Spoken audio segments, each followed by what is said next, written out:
ये आपके नेतृत्व का फरमान था, मुझे आना पड़ा। मैं तो भी और 10 मिनट बैठता, थोड़ा समझता घूसता, क्योंकि कहानियां बड़ी देश में उल्टी पुल्टी चल रही हैं, तो थोड़ा समझता। और इसी बीच में नौजवानों के साथ एक छल हुआ है। एक ऊट पटांग पेंशन योजना आई है, पता है? यूपीएस मतलब जानते हैं? यूपीएस मतलब ऊट पटांग पेंशन योजना। ये मैं नहीं कह रहा हूं, मैं गांव में गया एक बार, तो गांव में एक दादी मिली हमको। उन्होंने कहा, भैया जो आप पेंशन की लड़ाई लड़ रहे हैं, आप जीत गए। तो हमने कहा, आपको किसने सूचना दिया? तो कहा, नहीं ऐसे मिली हवा हमको सोशल मीडिया से। लेकिन भैया बूढ़ी माँ, वो बूढ़ी माँ कह रही थी, कह रही लेकिन भैया हमने जो समझा इसमें, ये तो ऊट पटांग पेंशन योजना है। क्या आप सहमत है? यूपीएस मतलब ऊट पटांग पेंशन। सहमत है? बिल्कुल नहीं। क्योंकि आप अगर सहमत हो रहे हैं, इसका मतलब इस हाल में कन्याकुमारी से कश्मीर तक लोग बैठे हैं, पूरा भारत सहमत हो रहा है। चलिए अब अपनी बात करता हूं। आप सबने हमें यहां पर बुलाया, इतना स्वागत और सम्मान दिया, उसके लिए मैं पूरी ऑल इंडिया अनासा की टीम को मैं साधुवाद देता हूँ, धन्यवाद देता हूँ। उनके अध्यक्ष जी को, महासचिव जी को और उनकी पूरी टीम को, और खासकर अपने राउत साहब को, कि उन्होंने हमें आपको बीच में आने का मौका दिया।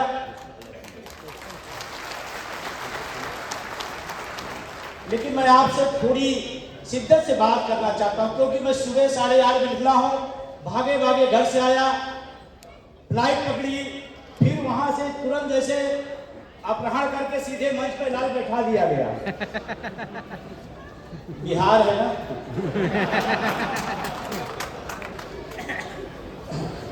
तो आपके बीच सीधे चला आया हूं, लेकिन अगर आप अनुमति दें तो 10-15 मिनट बात हो सकती है। कोई दिक्कत तो नहीं, क्योंकि मंच का और संचालक का अनुमति लेना जरूरी है।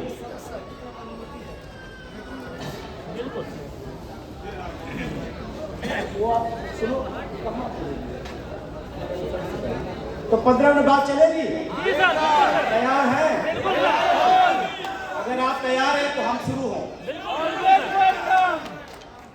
के लिए दिन भर तैयार है। क्या बात, क्या इसलिए एनपीएस वाले भी लोग हैं क्या? नहीं, सब तो एनपीएस है सर, सबको ओपीएस चाहिए जी। तब बात जमेगी और जमेगी। लेकिन मैं धन्यवाद दूंगा जो लोग ओपीएस में होते हुए इस कार्यक्रम में हैं और हमारी लड़ाई लड़ते हैं, उनको सैल्यूट करता हूं।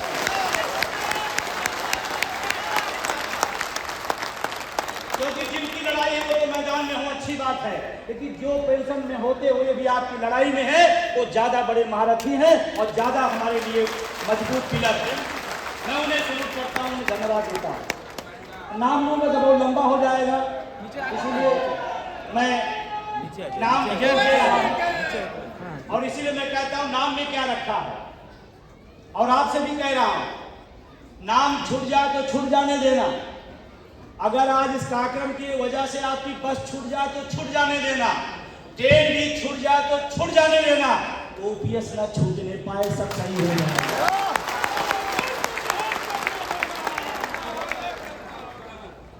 बुढ़ापे की लाठी नहीं छोड़ना है।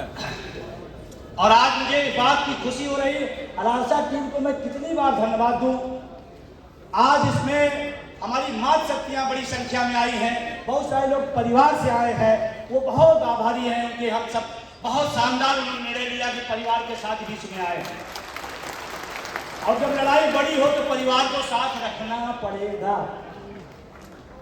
अगर लड़ाई बड़ी है तो परिवार को साथ रखना, क्योंकि जो लोग यहाँ पर व्यवस्था में पिछले कई दिनों से लगे रहे होंगे, जो संचालक मंडल होगा, जो व्यवस्था अधिकारी होंगे, अगर उनकी पत्नियां, उनके बच्चे उनको सहयोग न करें तो ये इतनी बड़ी जमात को एक व्यवस्थित कार्यक्रम नहीं दे पाएंगे। इसमें परिवार का भी हाथ है। मैं मां शक्तियों को भी धन्यवाद दूंगा। लेकिन जब मां शक्तियों की बात आई है तो ताली चिटिर पिटिर बज रही। एक बार सबसे बड़ी ताली अपनी मां शक्तियों के लिए।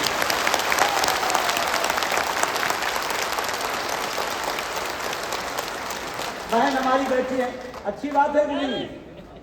जो कि कहते हैं, आपको मैं बताऊं, कहते हैं कोई लड़ाई आप लड़े जीत भी सकते हार सकते हैं, लेकिन इतिहास गवाह है जिस लड़ाई में मां शक्तियां सामने आ जाती हैं वो लड़ाई हार नहीं सकते हैं।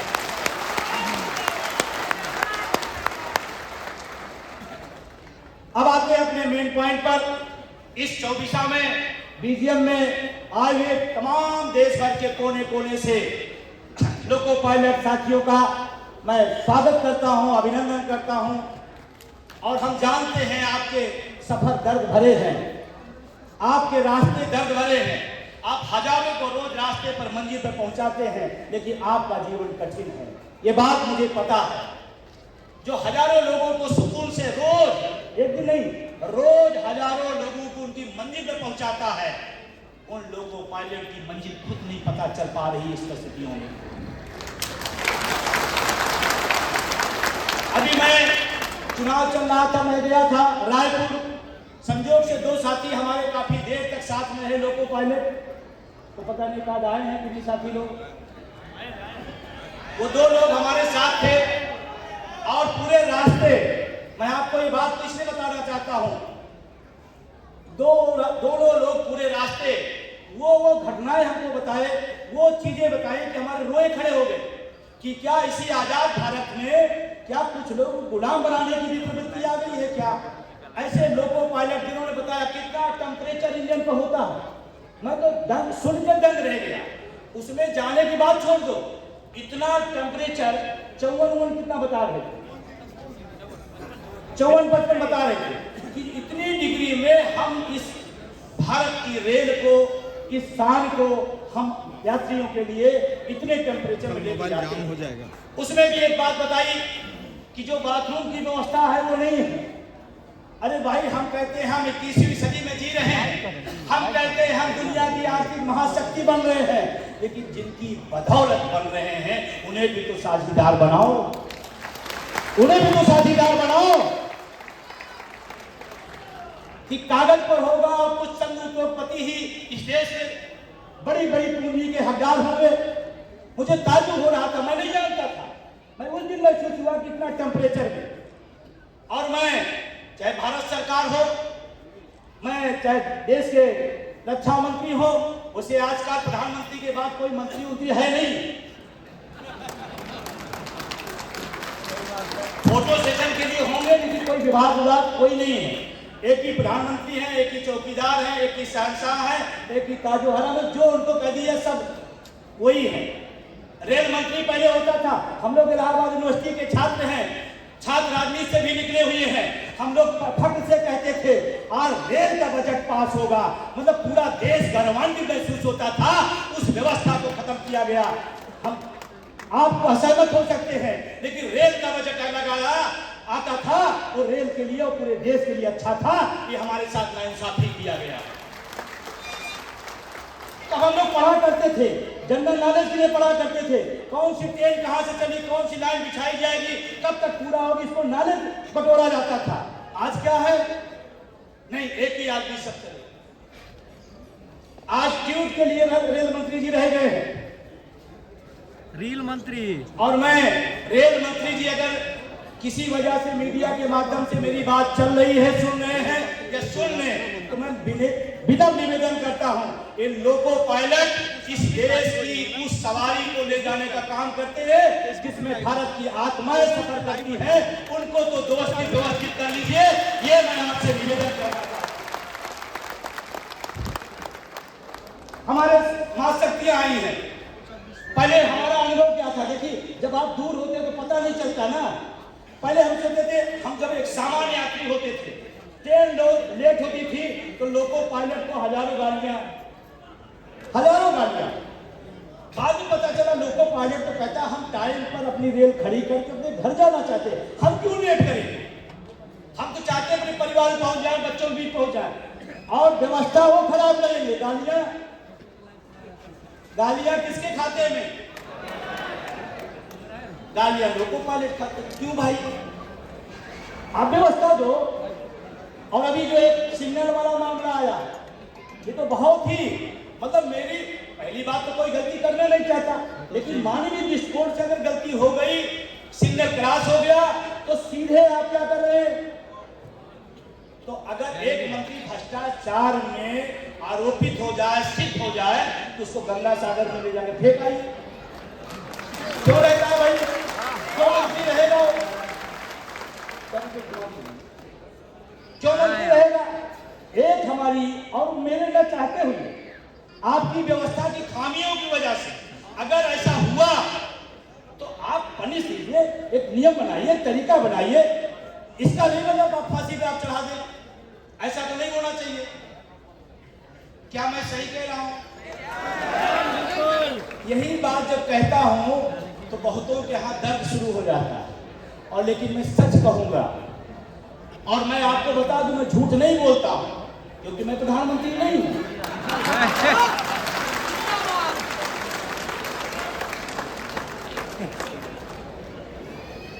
तो जिम्मा किसी और खाते हैं। क्या रेल अच्छी होगी, रेल का कर्मचारी अच्छा होगा तो देश का विकास नहीं होगा क्या? क्या देश का विकास नहीं होगा क्या? और देश का विकास आप किसके पैमाने पे खड़ा करते हो? हमारी ही कार्यशैली पर, हमारे कर्मचारियों की कार्य पद्धति पर, उनके कर्तव्य निष्ठा पर आप रिपोर्ट कार्ड प्रस्तुत करते हो। क्या मंत्री जी आकर के जेल चलाते हैं क्या? हमारे ही कार्य की प्रशंसा आप लेते हो और डिमेरिट हमको देते हो।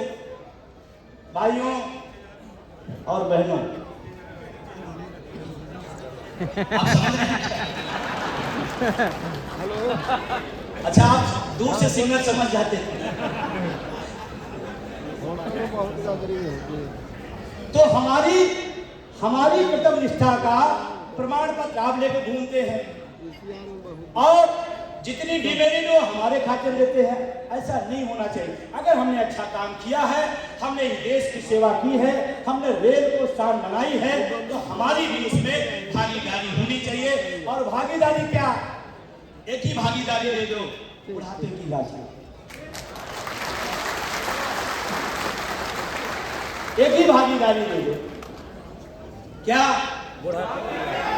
क्या चाहिए? और जोर से क्या चाहिए?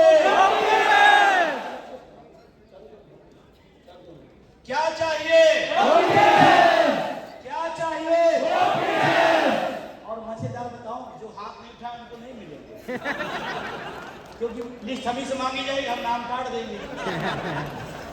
भाई आप सोचो, हाथ नहीं उठा रहे, भगवान ने हाथ दिया है और ये बहन बैठी है। मैं अगर पूछूं कि आपके दो बेटे हैं और दोनों बेटे से आप बराबर की मोहब्बत है, दोनों की बराबर प्यार है, लेकिन और दोनों बराबर के भूखे हों, दोनों बराबर के भूखे हों और दोनों से आपको प्यार है, लेकिन एक बच्चा रोज रोज चिल्ला रहा दूध चाहिए, दूध चाहिए, दूध चाहिए, और एक नहीं चिल्ला रहा, लेकिन बराबर के भूखे हैं और आपका मोहब्बत भी बराबर का है। ईमानदारी बताइए, दूध किसको पहले देंगे? किसको देंगे? क्यों भाई, उससे नहीं प्यार है क्या? उससे भी प्यार है ना। फिर आप ये कहेंगे ये चिल्ला रहा, पहले इसको चुप कराओ। सही है। इसीलिए आपसे जब पूछा जाए पूरी ताकत और शिद्दत से आप बोला करिए, क्योंकि एलआई के लोग यहाँ बैठे हैं, ये रिपोर्ट देते हैं। वो इनार साहब के पाकरम में गया था सर, ओपीएस के लोगों को बहुत आक्रोश भी है, बहुत जोश भी है। अगर ये ओल्ड पेंशन नहीं लागू की गई तो आने वाले समय में इस देश में बड़ा आंदोलन और बड़ी क्रांति की ओर बढ़ेगा। ये रिपोर्ट आती है।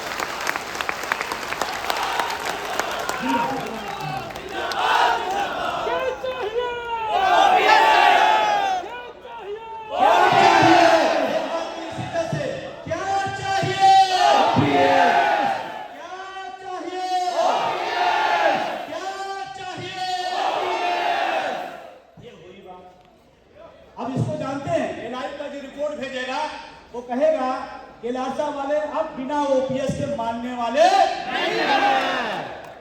और जानते, और वो बेचारा हमारा साथी है, तनख्वाह सरकार से लेता है एलआई वाला, लेकिन कहता सर हम भी 2008 के हैं, हम भी आपके साथ हैं।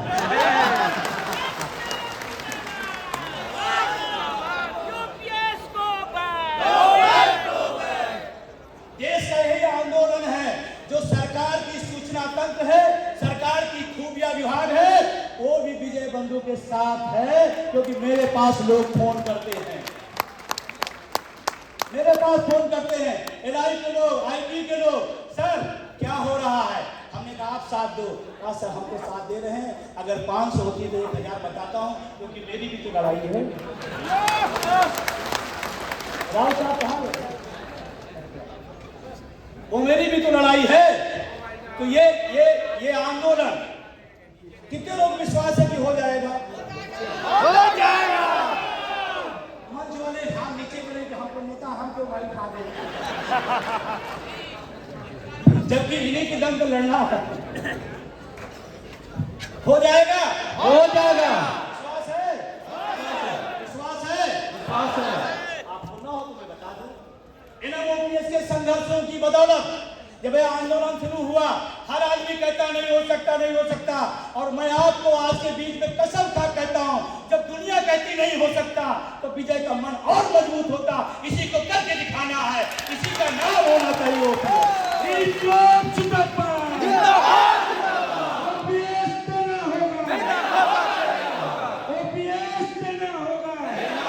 देना होगा।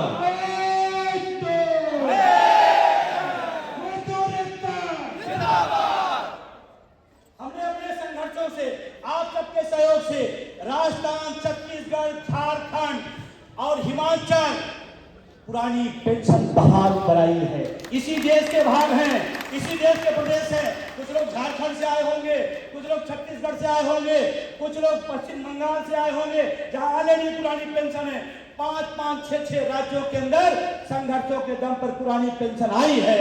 अगर हिमाचल दे सकता है, अगर राजस्थान दे सकता है, तो बिहार क्यों नहीं दे सकता? केंद्र सरकार क्यों नहीं दे सकती है?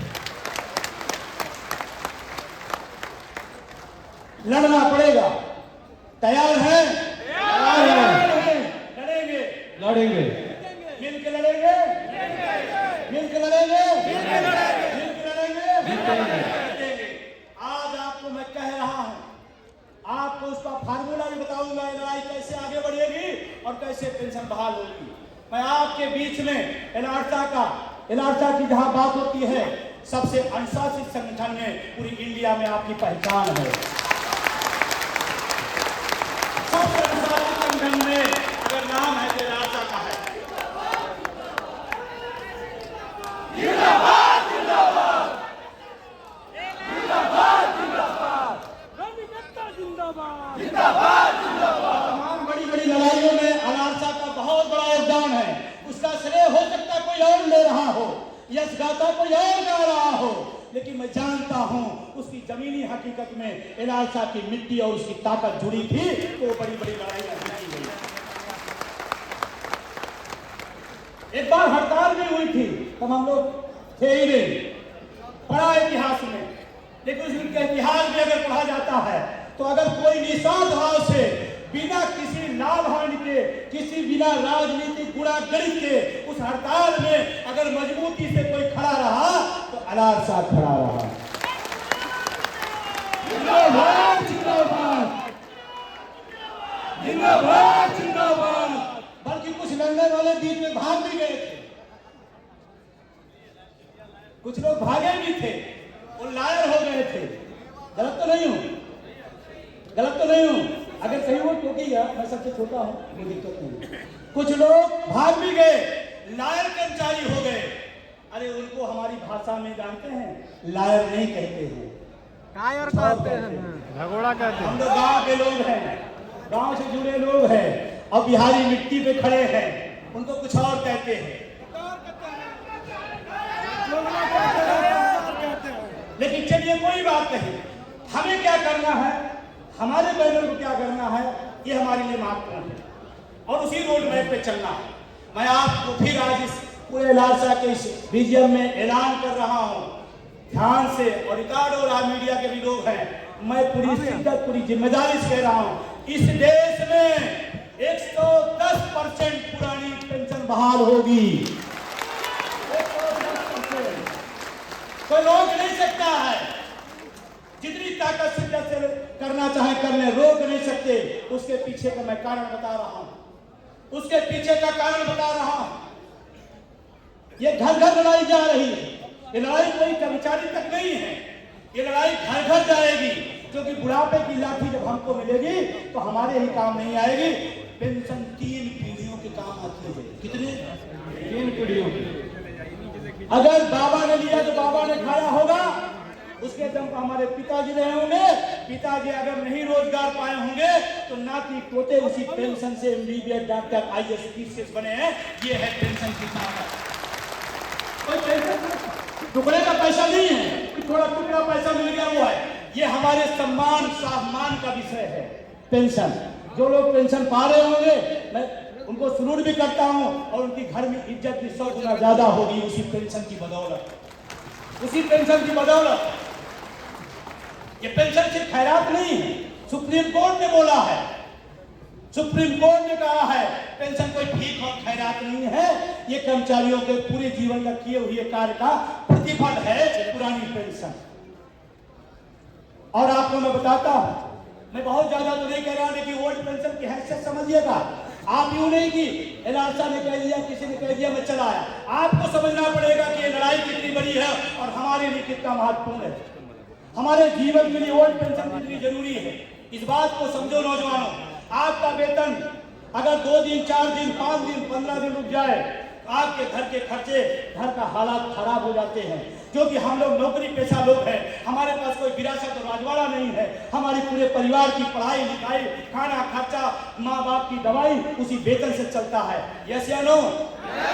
अगर वो 15 दिन रुक जाए तो हमारे खस्ता हाल हो जाते हैं। कल्पना करो जब बूढ़े होंगे, रिटायर होंगे, तो 15 दिन का पूरी जिंदगी हमें ओल्ड पेंशन नहीं मिलेगी। फिर कैसे चलेगा हमारे घर का खर्चा? कैसे माँ बाप के आंखों पर हम चश्मा लगवाएंगे? कैसे अपने बच्चों की फीस भरेंगे? ये बहुत गंभीर सवाल है, इस बात को समझना पड़ेगा। और बहुत लंबी दूरी नहीं करता हूं, लेकिन छोटा से उदाहरण से बताना चाहता हूं। कोई लोग हैं जो ओल्ड पेंशन ले रहे हैं, कोई हैं जो ओल्ड पेंशन ले रहे हैं, जो ओल्ड पेंशन। सर आप ओल्ड पेंशन में हैं? सर आइए प्लीज, एक सेकंड थोड़ा सा। एनपीएस वाले कोई हैं? एनपीएस वाले हम लोग हैं इधर, सब एनपीएस वाले हैं। ओपीएस वाले, एनपीएस वाले हम लोग हैं। एनपीएस में आप एनपीएस में आप सर हमारे बहुत ही सम्मानित और क्रांतिकारी लीडर हैं। थोड़ा से उदाहरण के लिए मैं करना चाहता हूँ, तो कोई बात को नहीं करिएगा। आप एक एनपीएस वाली आपको बताइए, आप दोनों लोग देखिए, ध्यान से देखिए, इनकी एज देखिए और चश्मा देखिए।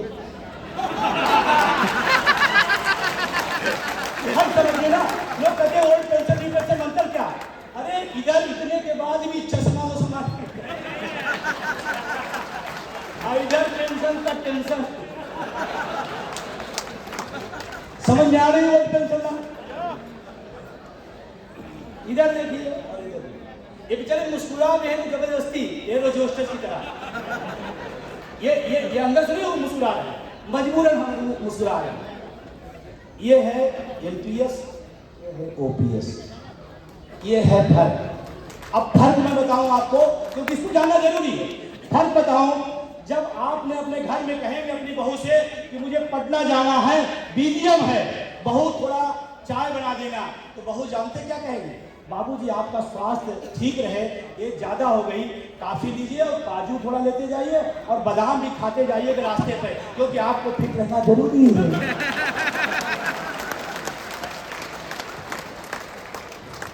समझ रहे हैं?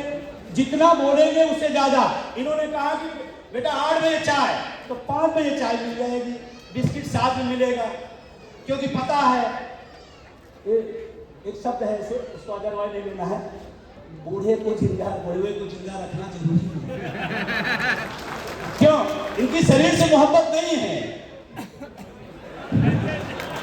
कितनी टेंशन आ रही है? 60,000 रुपए। कितने? हर महीने पहली तारीख को बहू को पता है ये बुढ़ा जिंदा रहेगा तो 60,000। नाती पोता भी भागे भागे आएंगे कि बाबा चलेंगे, चॉकलेट का पैसा देंगे, साइकिल पिताजी नहीं खरीदेंगे तो बाबा खरीदेंगे। यस या नो? यदि 60,000 रुपए आ रहा है और मेरी ईश्वर से दुआ है आप खूब अनंत दिए और हम सबकी लड़ाई को भी अपनी आंखों से आप जीतते हुए देखें, ये मेरी शुभकामना है। होगा नहीं होगा? और ये चले आएंगे, पटना भी जाएंगे, दिल्ली भी जाएंगे, बंगलोर भी जाएंगे, तेरा क्या होगा?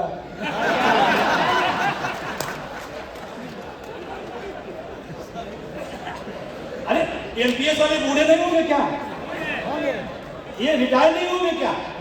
ये अमृत तो है क्या? एमपीएस वाले अमृत प्राप्त करते हैं, ये भी रिटायर होंगे, ये भी बूढ़े होंगे, ये भी घर में रहेंगे, इनकी भी बहू आएगी, ये कहेंगे हमें बहू पटना जाना है। बहू कहेगी पटना क्यों जा रहे, सीधे दिन में बैठ के खांसता रहता है, काम न काम है पैसे का, और झूठ अलग बोलता है कि मैं सरकारी नौकरी करता था, पेंशन नहीं पाता, झूठा सरकारी नौकरी बता रहा है। आपके लोग, आपके घर, आपके नाती पोते बहुए आपकी स्वाभिमान पर चोट मारेंगी, ये झूठ बोल रहा है। अगर सरकारी नौकर होता तो पेंशन पाता। जिंदाबाद जिंदाबाद जिंदाबाद। ये मांगेंगे, इनको मिलेगी? कतई नहीं मिलेगी। नाती पोते बुलाएंगे, कहे खोखा बंगाली इसके पास कौन जाएगा? है नहीं? अब आप लोग खूब हंस रहे हैं, ये सोच रहे हैं इन्हीं की हालत होने वाले हैं। यहाँ बैठे अब एक तरीका इसका है, या तो इस लड़ाई को छोड़ दी जाए, या इस लड़ाई का दूसरा रास्ता संघर्ष किया जाए। संघर्ष किया जाए। क्या ठीक रहेगा? संघर्ष करना ठीक है, घर बैठना ठीक है? संघर्ष करना ठीक है। आने वाले नए साल में आपके लालसा के साथ बैठ करके, पूरे देश के कर्मचारी संघ में बैठ करके एनएमओपीएस नए साल में एक नए आंदोलन की तैयारी करेगा। उस संघर्ष में आप साथ देंगे? अब ध्यान रखना, जब आपको मीटिंग में आने का ना मन करे तो याद रखना बहू लास्ट में क्या बोलेगी, याद रखना। ये खांसेंगे तब भी इनका ध्यान रखेंगे, ये खांसेंगे कि इनको वृद्धाश्रम समझ रहे हैं? तो वृद्धाश्रम जाना ठीक है, संघर्ष के मैदान में जाना ठीक है? तो आप दोनों लोग बहुत बहुत शुक्रिया, धन्यवाद। कोई बात पूरी हो तो उसको क्षमा करिएगा, ये समझाने भी थोड़ा करना पड़ता है। समझ में आ गए? अब आगे टॉपिक में चलता हूँ। एक लाइन में बोलता हूँ, ओपीएस क्या है? हमारे, आप बोलिएगा, पुरानी पेंशन।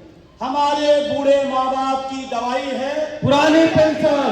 हमारे बूढ़े माँ बाप की दवाई है पुरानी पेंशन। हमारे बच्चे की पढ़ाई है पुरानी पेंशन। हमारे बच्चे की पढ़ाई है पुरानी पेंशन। हमारी बहन की राखी बंधवाई है पुरानी पेंशन। हमारे बहन की राखी बंधवाई है पुरानी पेंशन। ये है पुरानी पेंशन। समझ में आया? संचालक महोदय अगर अपना टाइम बताएंगे तो हम कर लेंगे, नहीं तो आप कंटिन्यू करिए।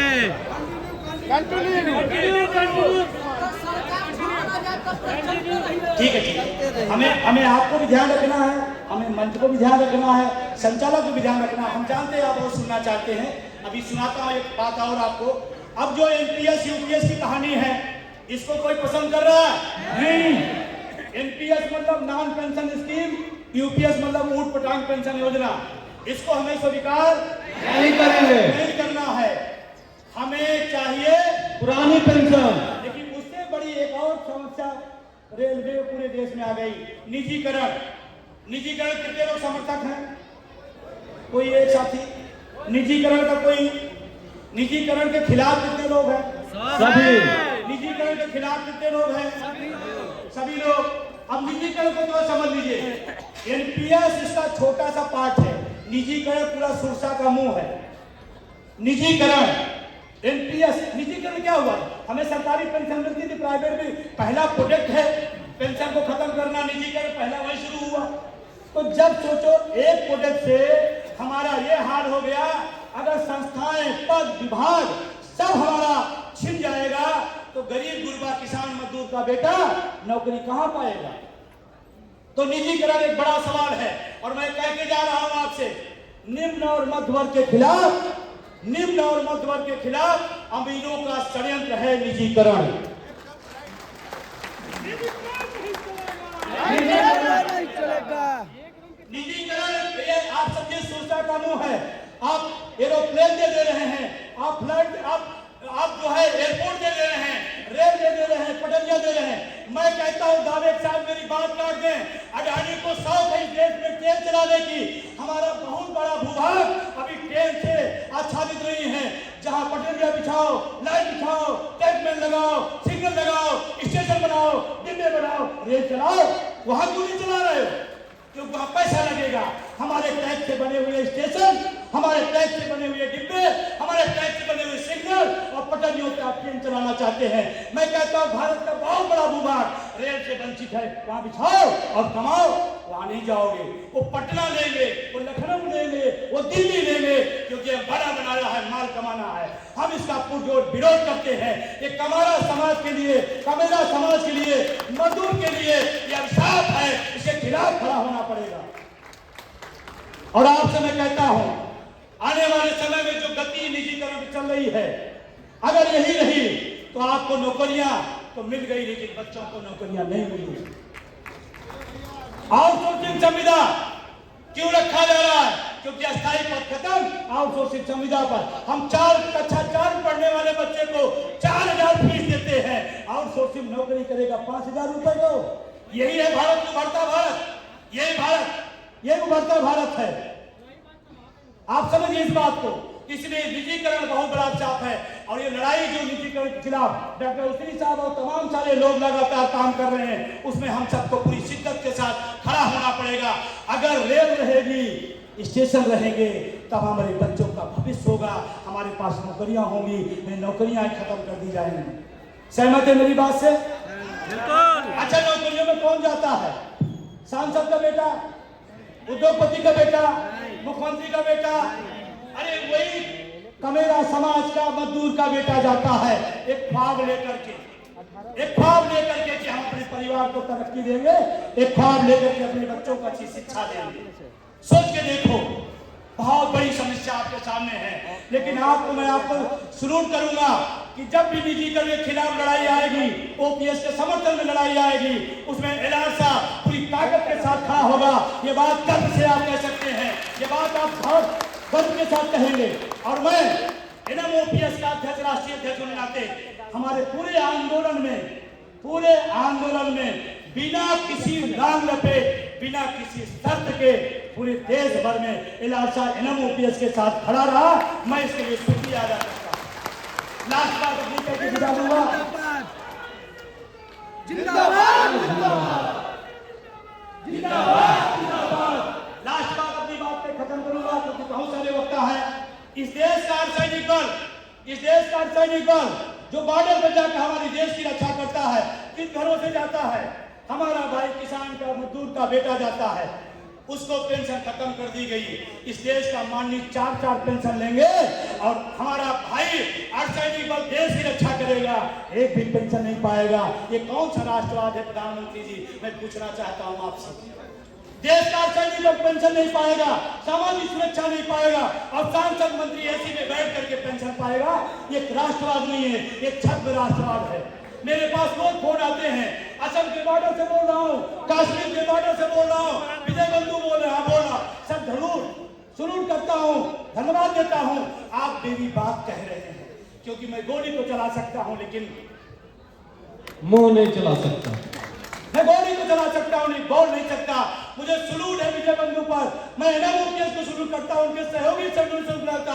हमारी बात कोई कर रहा है, हम ड्यूटी से भाग के आते हैं तो हम सुनते हैं यूट्यूब पर विजय बंधु को कि आज क्या उन्होंने बोला है। मुझे फक्र है कि आपकी लड़ाई में हमारा भी भला हो जाएगा। ये बोलते हैं अर्धसैनिक बल, अब पीड़ा में बहुत है, बहुत तकलीफ में है। मैं आप तमाम बुद्धिजीवी लोगों से कहना चाहता हूँ, इस देश में अगर पेंशन बहाल नहीं हुई, पुरानी पेंशन बहाल हुई, तो देश के हुक्मरानों सुन लो, अर्धसैनिक बल बहुत गुस्से में है, और उनका गुस्सा इतना न बढ़ाओ कुछ और होने लगे।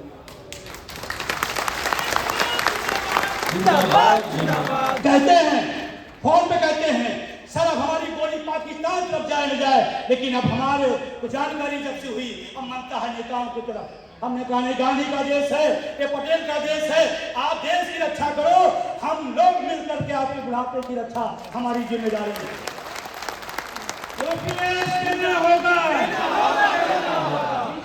होगा